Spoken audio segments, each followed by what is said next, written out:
Hello and welcome back to my channel where you'll find all things cleaning, organizing, and lifestyle. Today's video is my review of the Dyson Wash G1.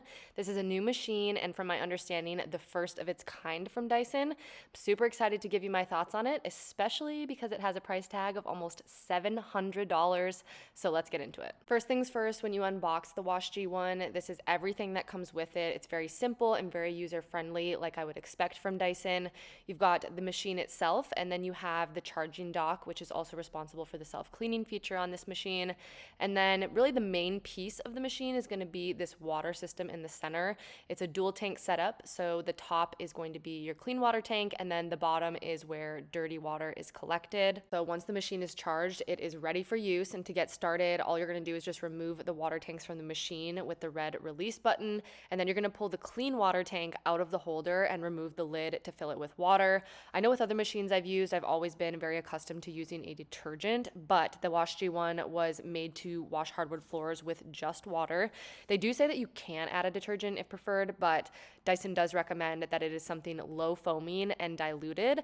So there are some options there, but for now I'm just using it with water. Once that's filled, I'm going to resecure the lids, which brings me to one of my favorite features that I really like on the Wash G1, and it seems like a simple one, but the water tank does not leak. I have experienced small leaks on other machines when you're disconnecting the water tank from the machine itself, because some of them have openings on the bottom of the tanks where they connect, so inevitably you get some drops of water out of those openings.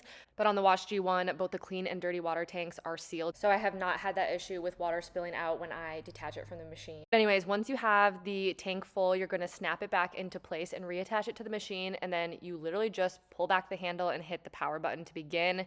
You can see immediately during use where the machine has already cleaned and what spots still need attention. So it's like very obvious what spots you're going over, which I really like. I feel like it just gives me a visual that I am in fact getting a very thorough clean. It's also very easy to maneuver around once it's in use. It's only 10.8 pounds, so it's not heavy. It's very ergonomically friendly, I guess. I don't know how else to describe it, but it moves around corners and edges really well. And you can also get right up against furniture with the edge cleaning feature, so there's no gaps between the machine and the pieces you're cleaning, which also is going to bring me to my next perk that I am thrilled about, and that is the ability for the Wash G1 to get underneath furniture. You can see that the handle can pull back to be nearly horizontal with the floor, and the machine still has traction on the wood floor, so it's still cleaning. It allows me to get underneath my dining room table, my dresser, basically big furniture that I don't want to be lugging around and moving every single time I want to clean the floors. So it definitely makes my cleaning a lot more thorough and just all around easier to maneuver and get under big furniture.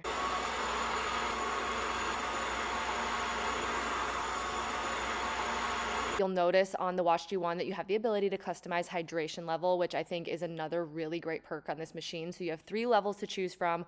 Level 1 is going to be just kind of like everyday cleaning, maybe some light spills. This is what I'm using for just maintenance cleaning on my floors, maybe weekly.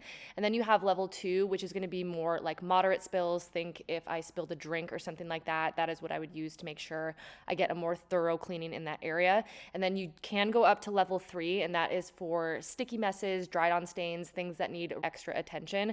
And I would probably use level 2 or 3 in areas where I'm like cleaning up after my dog, maybe like under the food bowl, under our dining room table if food has spilled, things like that. So it is really nice that you can customize the level of hydration and therefore the level of cleaning on this machine. You'll also see your runtime on the screen as well. The Wash G1 has a runtime up to 35 minutes, which I believe is pretty standard across these types of machines. From other ones that I've seen, I think it ranges anywhere between 30 and 40 minutes of runtime. So this is obviously right in the middle. Even on the days when I want to do a thorough clean and do maintenance cleaning throughout most of my flooring in my home, I would say that the 35 minutes is plenty of time, so I'm very happy with that feature as well. As far as what's actually cleaning the floor, the Wash G1 uses dual microfiber rollers, which are counter-rotating with each other to pick up the messes and clean the floor.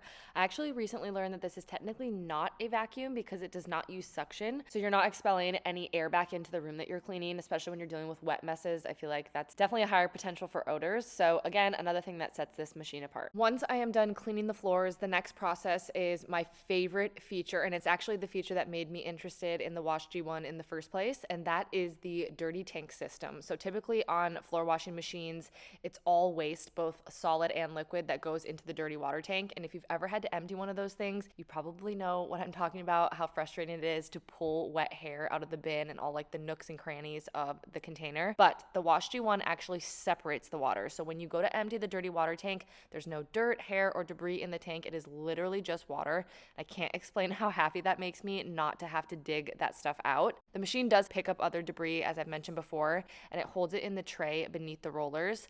Full disclaimer that I do not use the Wash G1 in place of my vacuum. So I have to vacuum regularly with my Dyson B12 to pick up hair and debris from around the house. And then I use the Wash G1 as my floor washing machine afterwards. So I personally really try to minimize the debris I get in here. But of course, it can indeed pick it up. So after cleaning out the water tank, you just pull out this red tray. Even with the debris on this tray, it is so easy to dump out and rinse off. It's just very straightforward, which is exactly what I was hoping for with this machine. Once you have the dirty tank and that tray emptied, you can run the cleaning cycle. Very simple. You just put everything back into place and then set the machine on the charging dock.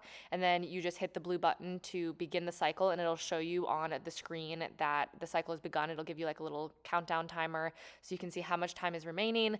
And then obviously you'll see and hear the machine going to work. So the microfibers will be rolling as they clean, and then you'll see the dirty water tank filling back up. Once that is complete, I just empty out the dirty water tank. I give it a rinse one last time. And I personally like to store my Wash G1 with all the pieces apart. Unless I know I'm going to be using it a few times in that week, I'll go ahead and just leave it apart so that everything can fully dry. I've always done this with any machine that uses water, but especially, of course, want to take great care of this machine, given that it's such an investment piece for me. And this way, it is clean and dry for every use. So just like any other time I review a product, I always like to filter it through the lens of whether or not I'd repurchase it, and that's sort of my threshold for determining whether or not I'd recommend it. So in this case, while it is definitely a high price point, I would still purchase it again.